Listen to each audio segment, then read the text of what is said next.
પદાર્થ આવ્યા, સર્વોદ્ધાર પ્રયત્ન વાળો અને આત્મા. જે સર્વોદ્ધાર પ્રયત્ન વાળો છે એ જ આત્મા છે, એટલે સર્વોદ્ધાર પ્રયત્નાત્મા. એ બંને પદ ભેગા થઈ ગયા. બંને ઉપર એટલો જ ભાર છે. સર્વોદ્ધાર પ્રયત્નપણા પર પણ એટલું ભાર છે ને આત્માપણુપણા પર પણ એટલો જ ભાર છે. એટલે સર્વોદ્ધાર પ્રયત્નાત્મા એક પદાર્થ થયો અને આત્મા એ બીજો પદાર્થ થયો, પદ થયો. એટલે ઉભય પદાર્થ પ્રધાન કર્મધારે. બંને પદાર્થ, પદના અર્થ પદાર્થ એટલે પદનો અર્થ હંમેશા. હવે એ પ્રક્રિયામાં પદસ્ય અર્થ પદાર્થ, હવે એમાં રીંઝ થઈ જજો બિલકુલ. બંને પદોનો અર્થ જ્યાં પ્રધાન હોય, સમકક્ષ હોય, એમાં કંઈક ઓછા વત્તાપણું ન હોય, એને કર્મધારે કહેવાય. એટલે અહીંયા તમે જુઓ, એક જગ્યાએ મૂકો પૂર્વોક્તશ્ચ. પૂર્વોક્ત એટલે પહેલા કહેવાય ગયું. કયું? સર્વોદ્ધારાય પ્રયત્નો યસ્ય, સર્વોદ્ધાર સર્વસ્ય ઉદ્ધારો યસ્માત. એ બધું જે કહેવાય ગયું એ પૂર્વોક્ત થયું. એટલે પૂર્વોક્તશ્ચ અસૌ આત્મા ચ. પહેલા કહેવાય ગયો તે અને આત્મા, એ બંને મળીને થશે પૂર્વોક્ત સર્વોદ્ધાર પ્રયત્નાત્મા. એટલે અહીં આત્માપણાના અર્થમાં પણ સંપૂર્ણ ભાર છે અને સર્વોદ્ધાર પ્રયત્નપણામાં પણ એટલો જ ભાર છે. એ સર્વત્ર વ્યાપક આત્મા છે અને એટલો જ ભાર છે કે એ આત્મા જે છે એ સર્વના ઉદ્ધારના પ્રયત્ન વાળું છે. એ આત્મા સર્વના ઉદ્ધારના પ્રયત્ન વાળું છે. એમાં બંને અર્થ ગૌણ નથી. એની વ્યાપકતાનો પણ પ્રધાનતા છે અને સર્વના ઉદ્ધાર કરવાની પણ એમાં પ્રધાનતા રહી છે. કોઈ પણ અર્થ ગૌણ નથી, બંને અર્થ પ્રધાન છે. તેથી એને સર્વોદ્ધાર પ્રયત્નાત્મા કહે છે શ્રી મહાપ્રભુ. અને એ સર્વોદ્ધાર પ્રયત્નાત્મા કોણ છે? એ કૃષ્ણ છે. એટલે કૃષ્ણ વિશેષનું સર્વોદ્ધાર પ્રયત્નાત્મા એ વિશેષણ આપ્યું કે કૃષ્ણ કોણ છે. કૃષ્ણ શબ્દ માત્ર કોઈ સામાન્ય અવતારનો નથી, પણ જે સર્વોદ્ધાર પ્રયત્નાત્મા છે એ કૃષ્ણ છે. અહીં પરબ્રહ્મની વાત ચાલી રહી છે, અહીંયા કોઈ અવતારની વાત ચાલી રહી નથી. એવા કૃષ્ણ છે. જો એવા કૃષ્ણ ન હોત, સર્વોદ્ધાર પ્રયત્નના સ્વભાવ વાળા જે પરબ્રહ્મ ન હોત, તો એમને પ્રાગટ્ય લીધું હોત નહીં. એવી એક લોજિકલ ડિડક્શનની પદ્ધતિથી, આખી નિગમન પદ્ધતિથી અહીંયા સમજાવી રહ્યા છે. અને એને છેલ્લી પંક્તિમાં જુઓ, આવરણ ભંગની, જ્યાં યોજના લખ્યું છે એનાથી ઉપર, યદિ ન ઉદ્દધીર્ષેત, શબ્દને સમજો મારા ઉચ્ચારણ ઉપરથી, ઉદ્દધીરશા. જો બે દ નું ઉચ્ચારણ થઈ રહ્યું છે મારા બોલમાં, ઉદ્દધીરશા. ઉદ્ધાર કરવાની જે ઈચ્છા હોય ને એને કહેવાય ઉદ્દધીરશા. જેમ જાણવાની ઈચ્છાને જિજ્ઞાસા કહેવાય, એ રીતે ઉદ્ધાર કરવાની ઈચ્છાને કહેવાય ઉદ્દધીરશા. બોલો. હા, ઉદ્દધીરશા.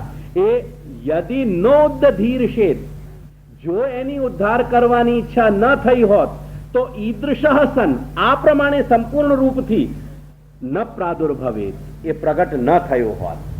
આ આખું એક હેતુ આપી રહ્યા છે, તાર્કિક હેતુ, કે ભગવાન કૃષ્ણ સર્વોદ્ધાર પ્રયત્નાત્મા છે. એનું પ્રમાણ શું? તો કે છે કે એનું પ્રમાણ એ જ છે કે એ પ્રગટ થયા છે, એ જ એનું મોટામાં મોટું પ્રમાણ. જો એમાં એમને સર્વોદ્ધાર પ્રયત્ન વાળા ન હોત તો પ્રગટ પણ ન થયા હોત. એમને અનવતાર દશામાં પછી બધા કાર્યો કરાવવાની પ્રયાસ કર્યા હોત. એમને અવતાર લેવાની જરૂરિયાત જ નથી.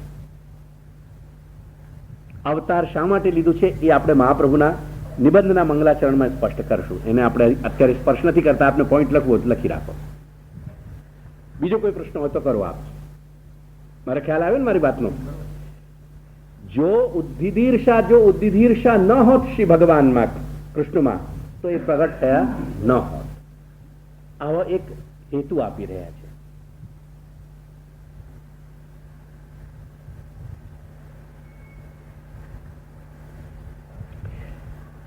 તર્કનું આખો જે ફંક્શન છે ને, યુક્તિનો, ઘનશ્યામભાઈ, એનો બેલેન્સ પકડવાનો આપ યત્ન કરજો. આપમાંથી જો 2-3-4 પણ વ્યક્તિ મારી વાતને સમજી શકશો તો હું આ સત્રને સફળ ગણીશ. યુક્તિનો હંમેશા એક બેલેન્સ આવવો જોઈએ ખ્યાલમાં. જેને આધુનિક ભાષામાં તમે ઇક્વેશન કહો છો ને, એક્ઝેક્ટલી જો ઇક્વેશનની આપણે થોડીક ખ્યાલ હોય, જે આજકાલ મોડર્ન મેથેમેટિક્સમાં પ્રયોગ થાય છે, એક્ઝેક્ટલી ઇક્વેશનનું જે એક નેચર હોય છે ને, એ યુક્તિમાં ઉપયોગ થાય છે. યુક્તિને એકવાર બેલેન્સ થઈ જાય, પ્રસંગ શું છે કે પ્રગટ શા માટે થયા ભગવાન? પ્રશ્ન એ છે, એવા આપ્તકામ સર્વકામ જેની ઈચ્છા માત્રથી ત્રિલોકીનું સર્જન થાય છે અને ત્રિલોકી એમાં વિલીન થઈ જાય છે, એવા સર્વસમર્થ જો ભગવાન હોય તો એને પ્રગટ થવાની, એને પોતાના પર્સનિફિકેશનની શું જરૂરિયાત છે? આ એક એનો જે મેજર પ્રિમાઇસ કહીએ, જેનું બેકડ્રોપ કહીએ, એ બેકડ્રોપ તમારો ક્રિએટ થયો અને પ્રગટ થયા છે એવો શબ્દનું પ્રમાણ મળી રહ્યો છે. There is a description, there is a narration. એનું પ્રમાણ, લિખિત પ્રમાણ મળી રહ્યો છે. ખ્યાલમાં આવી ને?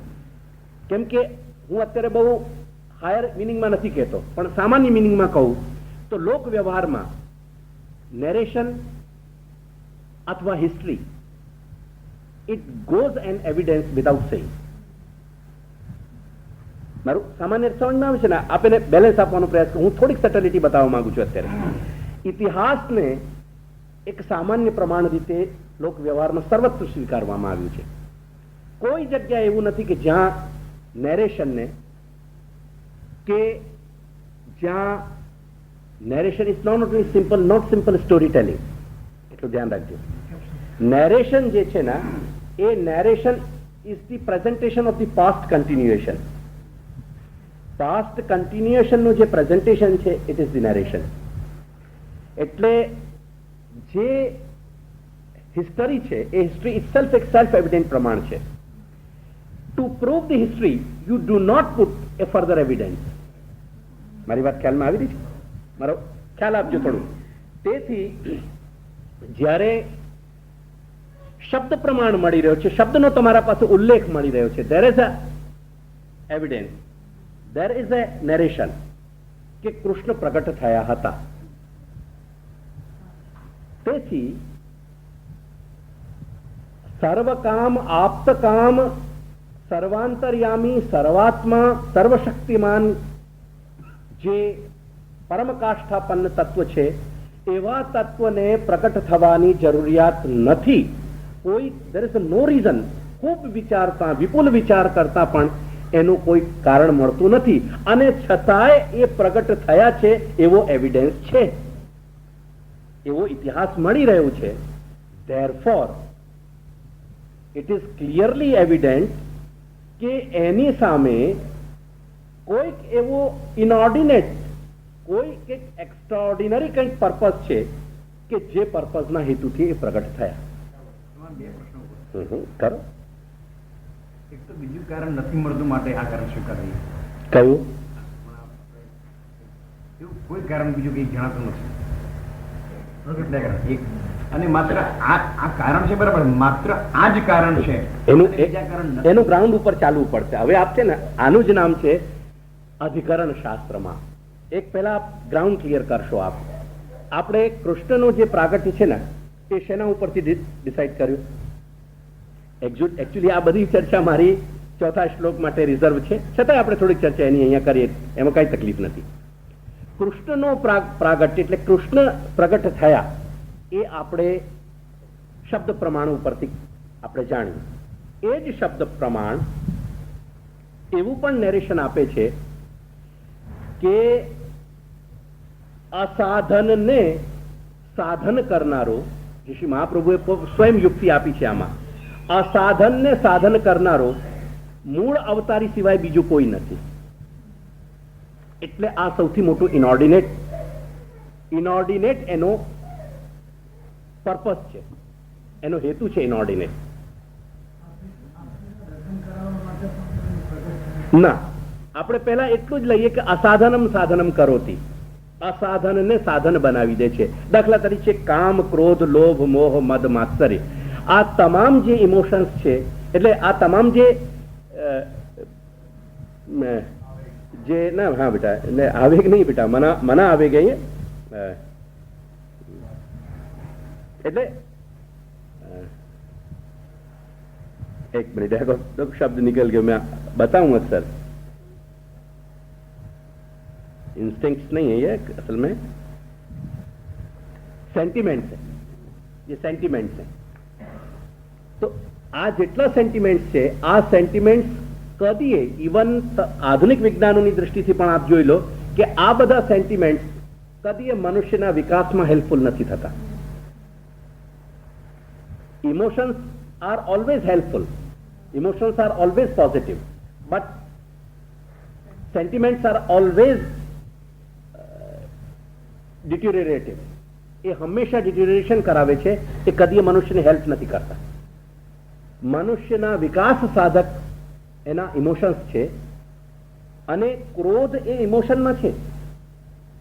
ક્રોધ એ ઇમોશનમાં છે, એવું નથી કે ક્રોધ ઇમોશનમાં નથી. તેથી ક્રોધ એ પણ મનુષ્યના માટે હિતકારી હોય છે કોઈક વખતે. એટલે જે કામ, ક્રોધ, લોભ, મોહ, મદ, માત્સર્ય જેવા જે સેન્ટિમેન્ટ્સ છે, તેથી જ અંગ્રેજીમાં આ બે શબ્દો છે, સેન્ટિમેન્ટ્સ અને હા ઇમોશન્સ. આવેગ અને મનોભાવ, જેને સંસ્કૃતમાં કહેવાય. એટલે આવેગ અને મનોભાવ. આવેગ જે છે ને એ કદીએ મનુષ્યને સ્વસ્થ નથી બનાવતા. મનોભાવ જે છે એ હંમેશા સ્વસ્થતા આપે છે. એટલે આવા બધા આવેગો જે મનુષ્યના માટે નિતાંત હાનિકારક છે, જ્યારે એના લૌકિક જીવનમાં પણ એ હાનિ પહોંચાડે છે, તો એના કોઈ પણ આત્મિક વિકાસ માટે તો એ અશક્ય છે, અસંભવ છે. ખ્યાલમાં આવી મારી વાત?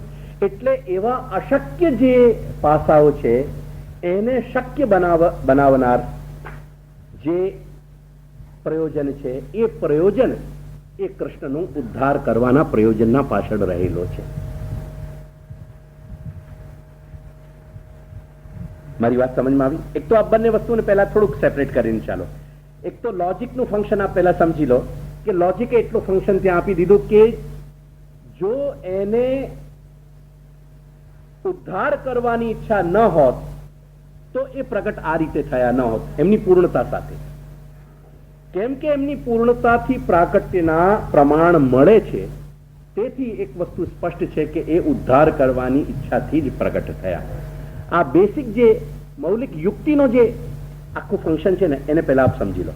આપના પ્રશ્ન પછી આપણે સેપરેટ ડીલ કરીએ. નહીં તો શું થશે કે લોજિકનું ફંક્શન વર્સેસ આપનું આ જે આપની શંકા છે ને એ મિક્સ થઈ જશે. આપ મારું લોજિકનું ફંક્શન સમજી ગયા, હું અહીંયા સમજાવવા માંગુ છું. એ પંક્તિને આપ ત્યાં સમજી લો, હું ત્યાં ભાર આપવા માંગુ છું. યદિ નોદ્ધિર્ષેત ઈદૃશસન્ન પ્રાદુર્ભવે. જો ઘનશ્યામભાઈની ઈચ્છા વાસ્તવમાં જેન્યુનલી જેને કહેવાય છે, જેન્યુનલી મહાશ્રી મહાપ્રભુની વાણી જાણવાની ન હોત તો એ ગોકુલ કદીએ આવ્યા ન હોત. આ એક સિમ્પલ ફંક્શન છે યુક્તિનો. યુક્તિ કેવી રીતે થાય, જેને બીજા શબ્દોમાં શાસ્ત્રમાં કહેવાય છે ઉપપત્તિ. એ પણ શબ્દ આપને લખવો હોય તો લખી રાખો, આપને કામમાં આવશે. ઉપપત્તિ ઇઝ ઇક્વલ ટુ યુક્તિ. યુક્તિનો, ઉપપત્તિનો, આર્ગ્યુમેન્ટનો છે ને ઘનશ્યામભાઈ એક નેચર હોય છે. હું આપને એક એનું નેચર બતાવી રહ્યો છું. આપ એના કન્ટેન્ટ્સ ઉપર પણ ન જાઓ, તેથી મેં આપનું એક સામાન્ય ઉદાહરણ આપ્યું. જો ઘનશ્યામભાઈની ઈચ્છા શ્રી મહાપ્રભુની વાણીને જાણવાની ન હોત તો ઘનશ્યામભાઈ અમદાવાદથી ગોકુલ ન આવ્યા હોત. આ જે બે પોસિબિલિટીઝ આપવામાં આવી રહી છે, એ પોસિબિલિટી આપીને અને એનો જે નિર્ણય લેવાયો, એના આપણે એના જજમેન્ટ ઉપર આવ્યા, એ યુક્તિનું ફંક્શન છે. It is the nature of the argument. યુક્તિ એટલે કે કન્સિસ્ટન્ટ થિંકિંગ. મારી વાત સમજ્યા? કન્સિસ્ટન્ટ થિંકિંગનો જે નેચર છે ને એને આપ સમજી લેજો. અહીંયા આ યુક્તિનો સ્વભાવ છે, નેચર છે. અને એક્ઝેક્ટલી શાસ્ત્રમાં ડગલે ને પગલે આપને આ રીતની થિંકિંગ મળશે. કેમ કે શાસ્ત્રનો જે ફેબ્રિક્સ છે, મારું કહેવાનું સમજીએ ને, ફેબ્રિક્સ એટલે હા, એટલે એનો ફેબ્રિક્સ તો એ ફાઇનલ રિઝલ્ટ છે, પણ એનું આખું જે ફેબ્રિક્સનું જે ટોટલ જે હા એ જે છે ને એ આખું આ યુક્તિઓથી જ બનેલું હોય છે. જે ફાઇનલ તમને એનું ટેક્સચર અને એનું જે વિઝ્યુઅલ ફિલિંગ છે શાસ્ત્રની જેમ કપડાની, એના પાછળ અંદરનો જે તાનાબાના જે એના છે એક્ઝેક્ટલી એ યુક્તિસંગત એક કન્સિસ્ટન્ટ થિંકિંગ ઉપર ડિપેન્ડ રહેતું હોય છે. એટલી મારી વાત અહીંયા આપ સમજી લો. અને એ કન્સિસ્ટન્સીના કંઈક પૂર્વ જે પ્રી કન્ડિશન્સ છે એ પહેલા કહી દેવામાં આવે છે, સમજાવી દેવામાં આવે છે, અને એ જ સમજાવવું એનું જ નામ છે અસલમાં તર્કશાસ્ત્ર. એ તર્કશાસ્ત્રનું ફંક્શન એટલું છે, તર્કશાસ્ત્ર કદીએ સત્ય કે અસત્ય સાથે રિલેટેડ નથી. એટલી સ્પષ્ટતા કરી લેજો. તર્કશાસ્ત્ર, the function of the logic is never to tell you the truth or the falsehood. The function of the logic is always to tell you whether one statement is consistent with another or not. એ જ સ્ટેટમેન્ટનું હું પારિભાષિક શબ્દમાં બોલું તો પારિભાષિક શબ્દ છે એનો preposition. एक preposition जो है, एक स्टेटमेंट जो है, वो preposition, one proposition is consistent with another proposition or not, hence the another proposition is consistent with the foregone propositions or not, hence the other proposition is consistent with the foregone, and so on and so on. એ આખી લોજિકની function છે. એટલે લોજિકની એ ફંક્શનને બહુ સટલિટીથી, બહુ આનંદ અને એનાથી પ્રસન્નતા થઈ જાય એવી રીતે શ્રી પુરુષોત્તમજી મૂકી રહ્યા છે કે યદિનોદ્ધીરશે ઈદૃશ સન ન પ્રાદુર્ભવે. જો ભગવાનની ઉદ્ધાર કરવાની ઈચ્છા ન થઈ હોત તો ભગવાન આ રીતે પ્રગટ થયા હોત નહીં. એટલે મારી કહેવાનું મિનિંગ સમજી ગયા ને? હવે આપ પ્રશ્ન કરો. This is one thing. હવે આપવાને સર્વોદ્ધારનો પ્રયત્ન માટે પ્રગટ થયા, પણ સર્વોદ્ધારના પ્રયત્ન માટે જ પ્રગટ થયા અથવા તો બીજા પણ કારણો નથી, એવું શા માટે મળે? એવું એટલા માટે લાગે છે કે કૃષ્ણના અવતારમાં જે કંઈ પણ ઘટનાઓ ઘટી છે, જે ઘટનાઓનું સંકલન આપણને આ શ્રીમદ ભાગવત પુરાણથી મળી રહ્યું છે, એ શ્રીમદ ભાગવત પુરાણનું ઘટના ચક્ર બતાવે છે કે એ તમામ ઘટનાઓ જે છે એ ઓર્ડિનરી કોર્સમાં સંભવ થતી નથી. બધી ઘટનાઓ સર્વોદ્ધાર માટેની જ છે. હા, સર્વોદ્ધાર માટેની જ છે એવો એ શબ્દ પ્રમાણ ઉપરથી આપણને સ્પષ્ટ થઈ જાય છે. અને એનો નિચોડ બતાવવામાં આવ્યું અસાધનમ સાધનમ કરોતિ. અસાધનને પણ જે સાધન બનાવી દે છે. પશુઓને, હરણીઓએ ભગવાનને વનમાં ગાય ચરાવતા હરણીઓએ જોયા અને એવી રીતે જોયા કે એમના એ વખતના ભગવાન પ્રત્યેનું જે આકર્ષણ છે, ભગવાને એમને ઉચ્ચતમ પૂજાનો દરજ્જો આપી દીધો. ભગવાને મનમાં વિચાર્યું કે તમે મને જેવી રીતે જોઈ રહ્યા છો એનાથી મોટી મને પૂજા કોઈ હોઈ શકતી નથી મારી. એવો ભગવાનનો વિચાર, એ વિચાર માત્ર એ હરણીઓના એ દર્શનને, ભગવાનને જોવાની જે આખી પ્રક્રિયા છે એ પ્રક્રિયાને પૂજાનો દરજ્જો આપી દે છે. અને એ પૂજાના કારણે એ હરણીઓનો ઉદ્ધાર થઈ જાય છે. હવે આ ઇટ ઇઝ એન ઇનઓર્ડિનેટ ઇન્સિડન્ટ. એક ખૂબ જ એક આશ્ચર્યજનક ઘટના છે. શ્રી ભગવાનના જે વેણુના સ્વર છે એ સ્વર ગાયોના કર્ણથી પ્રવેશ પામે છે. કોઈના પણ કર્ણ હોય, બધાએ સાંભળ્યું છે, પણ એ બધાના સાંભળવામાં ગાયો માટે ભગવાને એક વિશેષ ઈચ્છા ધરાવી કે આ મારો વેણુનો જે સુધા છે, આ જે અમૃત, જે ધ્વનિનો અમૃત છે, એ ધ્વનિમાં વિદ્યમાન અમૃત ગાયોમાં પૂર્ણ રૂપથી પ્રવેશ કરે. અને એના કારણે ત્યાં નેરેશન મળે છે આપણને કે ગાયોના કર્ણ એકદમ સીધા થઈને જેમ પડ્યા હોય, જેમાં કંઈક ટકી શકે એવા થઈને સ્થિર થઈ ગયા. અને એ સ્થિર કર્ણથી એ ગાયોએ એ સુધાનું પાન કર્યું. એટલે આ બધા જ ઉદાહરણો કૃષ્ણના સર્વોદ્ધાર હોવાનું એક પ્રમાણ બતાવે છે. જે પક્ષીઓ હતા, પક્ષીઓ સામાન્ય રીતે કદીએ આંખો બંધ કરી લેતા નથી.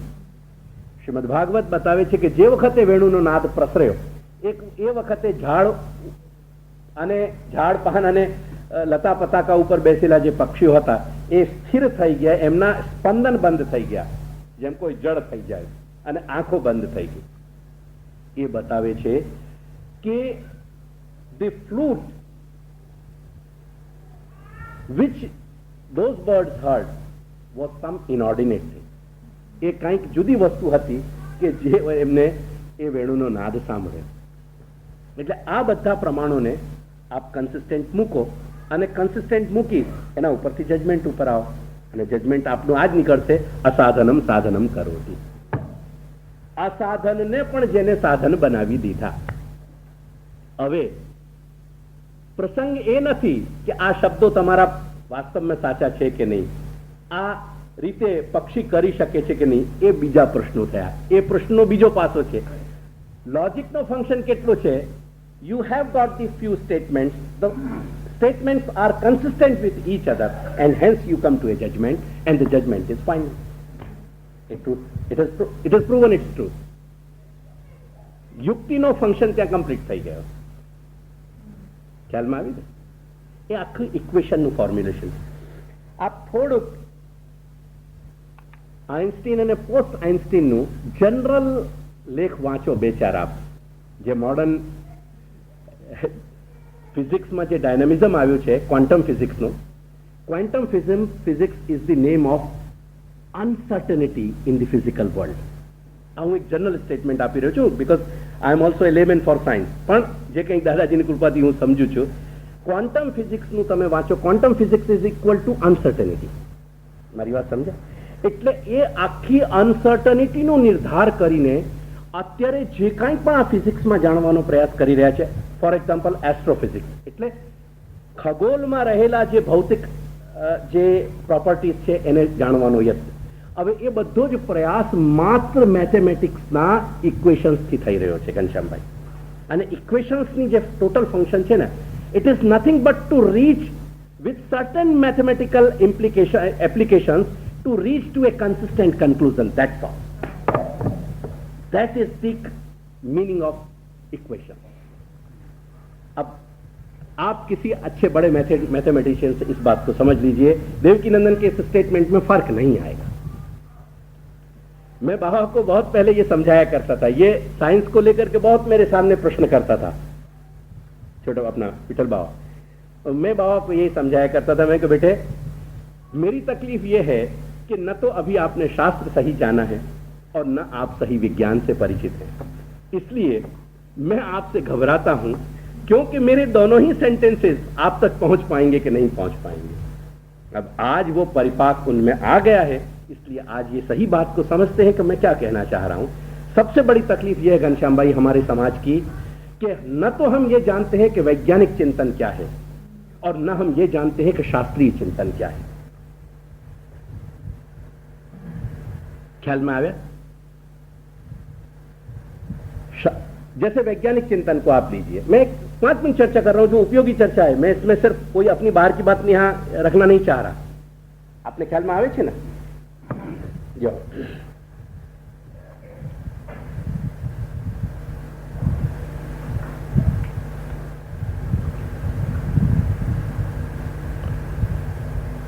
एक बेटा, मैंने वहां मेरी एक नोटबुक थी क्या, कि कहां से लाया तू? ये तेरी है? अच्छा, एक वहां एक नोटबुक है बेटा, जल्द दीजिए. ये कहां से लाया? ये तो मेरी जो अपन ने वहां जो नोट, नहीं, नीचे या टेबल पे आपकी एक नोटबुक रखी. वहां में आपकी एक अमुक नोट्स हैं. नहीं, ये नोट्स नहीं होंगे मेरी. इंग्लिश में लिख रहा एक आइजैक आसिमोव की बेटा एक पुस्तक होगी ऊपर, कि यहाँ आ गई है, देखो तो, शायद यहाँ भेजिए, देखो तो यहाँ अंदर रखिए, वो बाहर ही रखी होगी सब बटन में. हाँ बेटा, अमेरिकन, हाँ तो रशियन बॉर्ड, बहुत बड़ा. या युग को साइंस फिक्शन में तो वह बहुत नहीं बेटा, वो तो हॉकिंग है, स्टीफन हॉकिंग है, वो तो स्टीफन हॉकिंग है, वो तो आइंस्टीन को भी बाप है।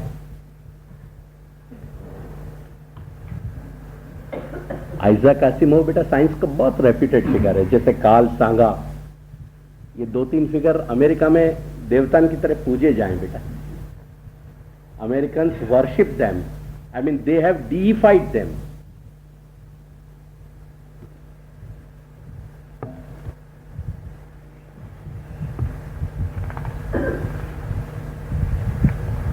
आज आपको बहुत अच्छा पॉइंट आ गया। मैं ऐसा है घनश्याम भाई कि ये रोम रोम है ना, वो इस भारत की मिट्टी का और ब्रज की मिट्टी का बना हुआ है। और हम बड़ा दम हम ये रखते हैं कि हम इस आधुनिक सारे प्लेटफॉर्म पे हम दुनिया को ये बता सकते हैं कि भारतीय शास्त्रों के क्या मतलब है। और इसलिए ये प्रश्न जब आता है ना, तो हमारा रोम रोम अंदर से नाचता है। It gives me vibration. मैं इन पश्चिमों का और पश्चिमी दर्शन की इस थिंकिंग ने सारे मानस को बिगाड़ दिया ना इस समय, इसका मोहताज नहीं हूं मैं, इसका मोहताज नहीं। और इसलिए मैं कुछ आप जैसे शिक्षित लोगों को ये समझाना चाहता हूं कि आप अपने इस जो आधुनिक चिंतन का उन्माद है इसमें से बाहर निकलिए और आप इसको संतुलित एक दृष्टि दीजिए और इसका संतुलन करिए कि वैज्ञानिक चिंतन किसे कहते हैं और शास्त्रीय चिंतन किसे कहते हैं, इसका भेद समझिए और उसके बाद आप अपनी वस्तुओं का मूल्यांकन करिए कि आपकी चीजें कितनी ज्यादा बेशकीमती हैं। आप बाहर जो भीख मांग करके कुछ कागज के टुकड़े इकट्ठे कर रहे हैं, उससे हजारों लाखों गुना ज्यादा बेशकीमती रत्न आपकी तिजोरियों में भरे पड़े हैं, जिस तिजोरी को आपने अभी तक खोला नहीं। मैं ये कहना चाहता हूं।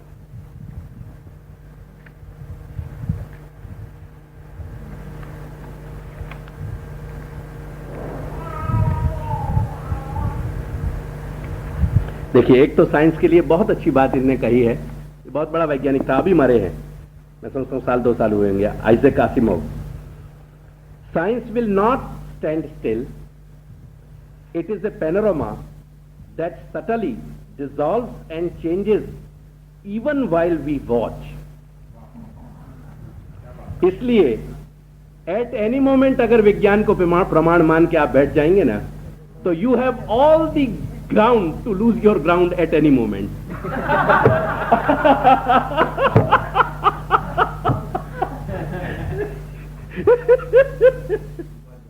Science will not stand still. It is a panorama that subtly dissolves and changes even while we watch. It cannot be caught in its every detail at any one moment of time without being left behind at once. Milestone वाक्य है, देखिए इनके।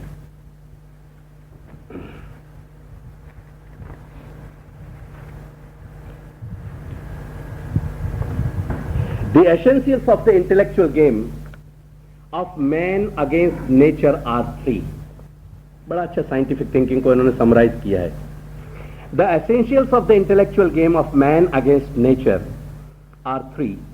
First, you must collect observations about some facet of nature. So the first rule of the science or the scientific thinking is to observe. Second, you must organize these observations into an orderly array. The organization does not alter them, but merely makes them easier to handle. So the second rule of the scientific thinking is to organize. This is plain in the game of bridge. For instance, where arranging the hand in suits and order of value does not change the cards or show the best course of play, but makes it easier to arrive at the logical place. अगर प्रवीण भाई होते तो ज्यादा अच्छा समझ सकते थे यहाँ वो।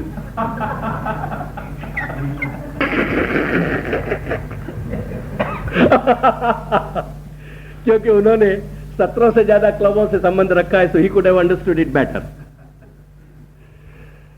Third, you must derive from your orderly array of observations some principle that summarizes the observation. So the third and basic principle again of the scientific thinking is summarization. So you observe, you organize, and you summarize. That is the only meaning of science and scientific thinking, not to prove that whether the world is made of the material things or immaterial things. Kindly, the science and the world of science should note કે scientist એના માટે શું કહી રહ્યા છે. The meaning of science never implies. અને જો આજે આપનામાંથી જેને પણ કદાચ સામાન્ય લેખ પણ વાંચવાનો શોખ હશે તો આપને સમજાવું કે અત્યારે મેટર એન્ડ નોન મેટરનું આખું જે વેક્સિંગ પ્રોબ્લેમ હતી, ભયંકર સમસ્યા હતી, ઇટ હેઝ ડિઝોલ્વ ટોટલી. સાયન્સની દુનિયામાં એ પ્રશ્ન બિલકુલ સમાપ્ત થઈ ગયો છે અને સાયન્સની દુનિયામાં અત્યારે એક જ પ્રશ્ન છે which is related to the energy. કેમ કે somehow time and space એ પણ એક જ સિક્કાના બે પાસા બની ગયા છે. Now there is no difference between time and space, but there is a time space. અને એ જ વસ્તુ આપ જ્યારે આગળ નિબંધમાં આવશો તો હું મહાપ્રભુના શબ્દોમાં આપને સમજાવીશ કે શ્રી મહાપ્રભુ ટાઈમ સ્પેસ કેવી રીતે કહી રહ્યા છે.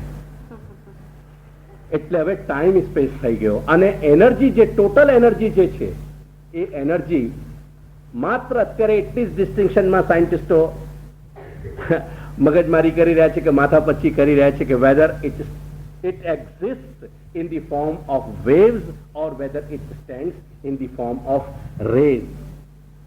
માત્ર રેઝ અને વેવ્સનું આખું હવે એક ડિસ્ટિંક્શન બાકી રહી ગઈ છે. બાકી મોડર્ન ફિઝિક્સ જ્યાં ઊભી છે ઇટ ઇઝ ટોટલી અનસર્ટેન વર્લ્ડ. એટલે બીજા શબ્દોમાં આખું જે કંઈ ક્રિએશન છે એ તમામ ક્રિએશન અજ્ઞાત સંભાવનાઓથી ભરાયેલો છે અને એ જ બ્રહ્મવાદનો પણ ઓપિનિયન છે કે બ્રહ્મ એ અજ્ઞાત સંભાવનાઓનો એક સમષ્ટિ કે સમૂહ છે. ખ્યાલમાં આવી ને? આ એક વૈજ્ઞાનિક થિંકિંગનો પાસો મેં બતાવ્યો કે વૈજ્ઞાનિક થિંકિંગના સાયન્ટિફિક થિંકિંગ કોને again don't mix up. Scientific થિંકિંગનો મતલબ જે લેબમાં બેસીને કરાય એનું મતલબ નથી. The basic principles of the scientific thinking could be applied at anywhere, at any place, and those principles are observation, organization, and summarization. આ સાયન્ટિફિક થિંકિંગ છે. અને શાસ્ત્રીય ચિંતન શું છે એ આપ સમજી લો. શાસ્ત્રીય ચિંતન એનું નામ છે વેદ અને શાસ્ત્રની જે સમૂહ શબ્દ રાશિ છે એ શબ્દ રાશિને ના જે વચન છે એ વચનમાં એક સંપૂર્ણ સમન્વિત અર્થ શોધી લેવો એનો મતલબ છે શાસ્ત્રીય ચિંતન. એક વાત આપ સમજી લેજો. આજે શાસ્ત્રીય ચિંતનનો શું મિનિંગ છે એ ક્લિયર કરી લેજો. શાસ્ત્રીય ચિંતન મનુષ્યના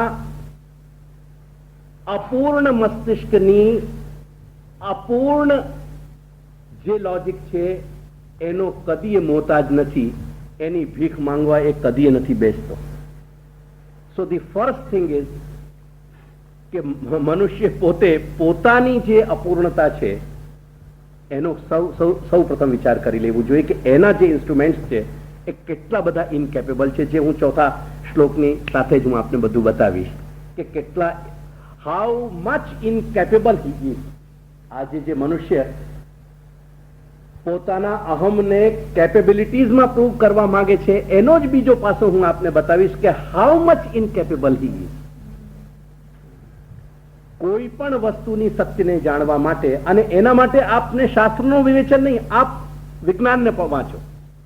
આપ આજના આધુનિક વિજ્ઞાનોને આપ વૈજ્ઞાનિકોના લેખ આપ પડો અને એમનાથી આપ સમજવાનો પ્રયાસ કરો કે મનુષ્યને અત્યારે કેટલું ઇનકેપેબલ એ ગણી રહ્યા છે. આધુનિક વિજ્ઞાન કેટલું ઇનકેપેબલ ગણી રહ્યું છે એ તમે જુઓ. એટલે આટલો ઇનકેપેબલ મેન, આઈ મીન આટલો ઇનકેપેબલ જે મનુષ્ય છે, how he is so boastful, how he has, I mean why he has inflated his ego so much so that he wants to decide everything in its finality. So there is no reason, every reason to find out the reasonability of the universe or the creation is most unreasonable on his very reasonableness. That's what my statement is. એટલે એ વૈજ્ઞાનિક અને શાસ્ત્રીય ચિંતનનો ભેદ આપ સમજી લો. શાસ્ત્રીય ચિંતન જે છે એ સંપૂર્ણ વેદ અને શાસ્ત્રના વચનોમાં એક સમન્વિત અર્થ શોધી લેવાનો પ્રયાસ, એનો મતલબ છે શાસ્ત્રીય ચિંતન. અને જે કાંઈ પણ પ્રાકૃતિક અસ્તિત્વ સામે છે એ અસ્તિત્વમાં ઓબ્ઝર્વેશન, ઓર્ગેનાઇઝેશન અને સમરાઇઝેશન કરી લેવું એ વૈજ્ઞાનિક ચિંતન છે. વૈજ્ઞાનિક ચિંતન અને શાસ્ત્રીય ચિંતનનો માત્ર આવા બે બિંદુઓ છે જેનું આપ પહેલા સ્પષ્ટીકરણ કરી લો. વૈજ્ઞાનિક ચિંતન થી શાસ્ત્રીય ચિંતનનો કોઈ નિષેધ નથી થઈ જતો અને શાસ્ત્રીય ચિંતન વૈજ્ઞાનિક ચિંતનને પોતાનામાં સમાવેશ કરવા માટે ના નથી પાડી દેતો.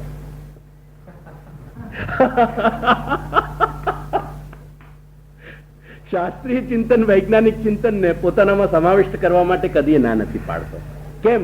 કેમ કે શાસ્ત્ર ભૌતિક અસ્તિત્વને બતાવનાર છે, એનાથી ઇનકાર કરનાર નથી, એનો નિષેધ કરનાર નથી. ખ્યાલમાં આવે ને? અને વૈજ્ઞાનિક ચિંતન માત્ર ભૌતિક તત્વોના સંભાવિત અર્થને કહેનારો છે, એની અસંભાવનાઓને અને એની બીજી સંભાવનાઓને ઇનકાર કરનાર કે નિષેધ કરનાર નથી. એક સૌથી મોટી મિસઅન્ડરસ્ટેન્ડિંગ છે on the name of science કે સાયન્સ એ જેટલી પણ ભૌતિકી વ્યવસ્થા છે, જેટલી કંઈ પણ ફિઝિકલ પ્રોપર્ટીઝ છે, એના સિવાય બધાને નિષેધ કરે છે, એવી સૌથી મોટી આપણી ભ્રાંતિ છે. સાયન્સ બિલકુલ એનાથી વિપરીત વસ્તુ આપણને બતાવે છે. જેટલા પણ ભૌતિક ફિઝિકલ મેટરને કે ફિઝિકલ વર્લ્ડને એ અત્યાર સુધી સાયન્સ બતાવી શકી છે, એનાથી વધુ તમામ જે સર્જન છે એની અનંત સંભાવનાઓ નું પ્રતિપાદન અસલમાં વિજ્ઞાન કરી રહ્યો છે. વિજ્ઞાન એનો નિષેધ નથી કરી રહ્યું. એટલે જે કોમન સેન્સ સાયન્ટિફિક વ્યૂ છે ને, it should be corrected. That's what I mean. I am not, સાયન્ટિસ્ટોને એવી ભ્રાંતિ છે એવું નથી, પણ કોમન સેન્સ સાયન્ટિફિક વ્યૂ આ છે કે લોકો એમ ગણે છે કે બસ સાયન્સ જે બતાવી રહી છે એના સિવાય આગળ કંઈ છે જ નહીં. એટલે science, on the country, science is telling in a wholesale way, it is an wholesale admittance that there are immense possibilities beyond the physical world. એ અત્યારે સાયન્સ જ બતાવે છે. તો આ મારે કહેવાની વસ્તુ ખ્યાલમાં આવી ગઈ ને, કે ઉદ્ધારની જે સંપૂર્ણ પ્રક્રિયા કહેવામાં આવી છે એ બતાવે છે કે ખરેખર જો ઉદ્ધારની ઈચ્છા ન હોત તો આ રીતે ન બન્યું હોત. આપ એ ફેક્ટ્સ મૂકશો, ઇનકન્સિસ્ટન્સી જજમેન્ટ આવી જશે. બેસિકલી આપ યુક્તિનો ફંક્શન ખ્યાલ રાખજો.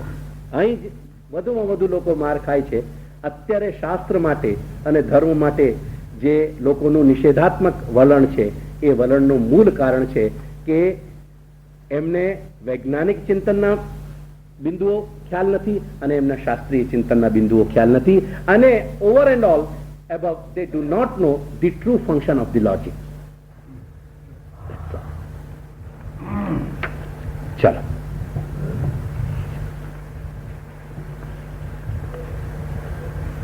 तथात्वम येन संसिध्येत तदर्थम व्यासः उक्तवान. तथात्वम પરમાત્માનો અનવતાર દશામાં તેપણું એટલે સર્વોદ્ધારપણું, ભગવાનનું સર્વોદ્ધારપણું. आज बेटा ये आपको दोनों पक्ष ख्याल में आए ना, ख्याल रखिए. वैज्ञानिक चिंतन के मीन सिर्फ इतनी मीनिंग होगा, कुछ नहीं या से ज्यादा. અનવતાર દશામાં ભગવાનનું તેપણું, તથાત્વમ. તથાત્વમ એટલે તેપણું, તેપણું એટલે સર્વોદ્ધારપણું. યેન જે પ્રકારથી, યેન એટલે જે પ્રકારથી સંસિદ્ધેત સિદ્ધ થાય. ભગવાને સર્વના ઉદ્ધાર માટે શું કરેલું છે? હમણાં ઉપરમાં પ્રાગટ્ય કર્યું છે. ભગવાને સર્વના ઉદ્ધાર માટે પ્રાગટ્ય લીધું છે, બરાબર ને? એટલે રેલિવેન્ટ ક્વેશ્ચન શું છે ઘનશ્યામભાઈ, કે તો પછી અત્યારે બધાનું સર્વોદ્ધાર ના થાય? અત્યારે સર્વોદ્ધાર કેવી રીતે થાય? કેમ કે ભગવાન પ્રગટ નથી. ખ્યાલ આવે? અગેન આપણે એ યુક્તિ ઉપર જ જઈએ. ભગવાને સર્વોદ્ધાર માટે પ્રગટ થયા ને. પ્રાગટ્ય શેના માટે લીધું? સર્વના ઉદ્ધાર માટે. અને પ્રાગટ્ય થઈને એ પછી અંતર્ધાન થઈ ગયા, પધારી ગયા. ના, એનો અર્થ એ કે સર્વોદ્ધાર બાકી રહી ગયું છે અને પર્પઝ ઇઝ નોટ ફુલફિલ.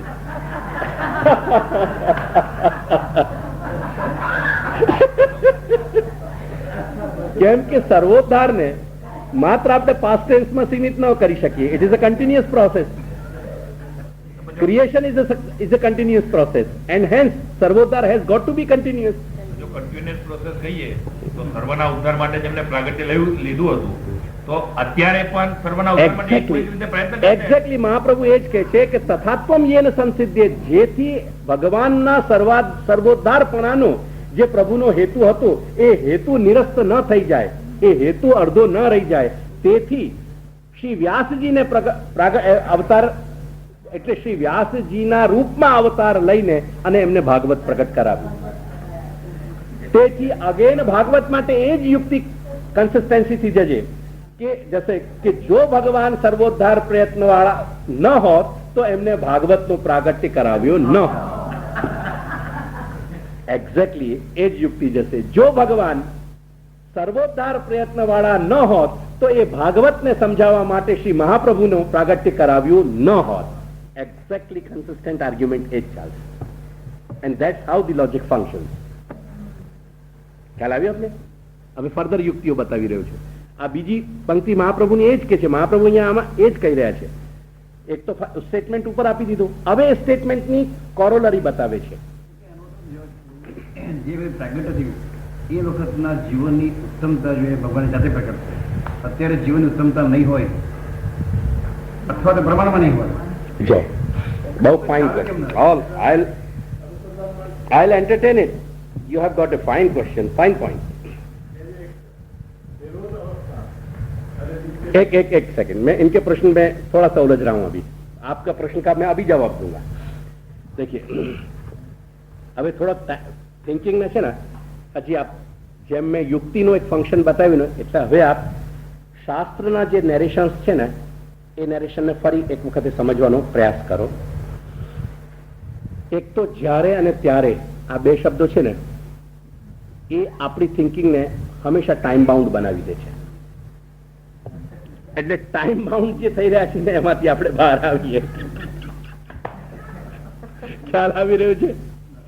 એનું કારણ શું છે કે એ માત્ર આપણું ફંક્શન છે, બેસિક એલિમેન્ટનું ફંક્શન એ નથી.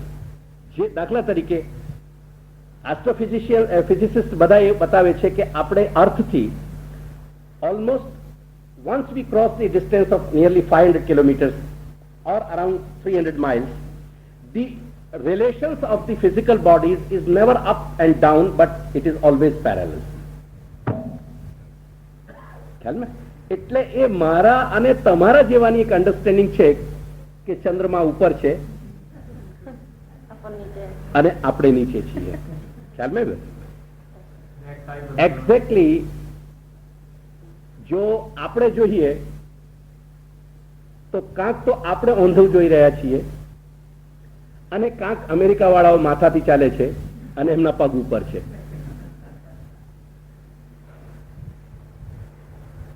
ખ્યાલમાં આવ્યું? મારે કોમન સેન્સ વાત કરી રહ્યો છે. કેમ કે એક્ઝેક્ટલી અમેરિકા ઇઝ હિયર, તો એમાં ફંક્શન એ જ આપવું જોઈએ ને સમવેર. આપણે જો પગતા ચાલતા હોઈએ તો એ માથાના આધારે ચાલતા હોય અને એ જો પગના આધારે ચાલતા હોય તો આપણે માથાના એના આધારે ચાલી રહ્યા છીએ. અને એક્ઝેક્ટલી ફોર ધીસ રીઝન આપ જુઓ કે એમને આપણી વાત નથી સમજાતી અને એમની આપણી વાત અને એમની વાત આપણને નથી સમજાતી.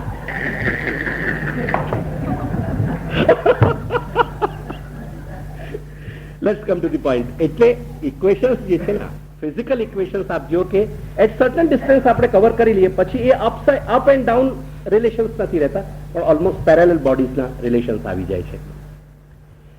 રિમોટ સ્પેસ જે છે ને Ghanshyambhai, remote space, it is not going up.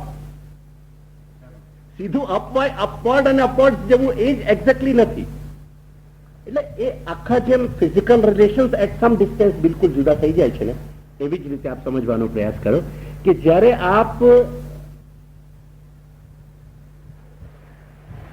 શાસ્ત્રમાં જ્યારે રિલેશન્સ જોઈ રહ્યા છો એટલે જ્યારે અને ત્યારેનું રિલેશન નહીં આવી શકે.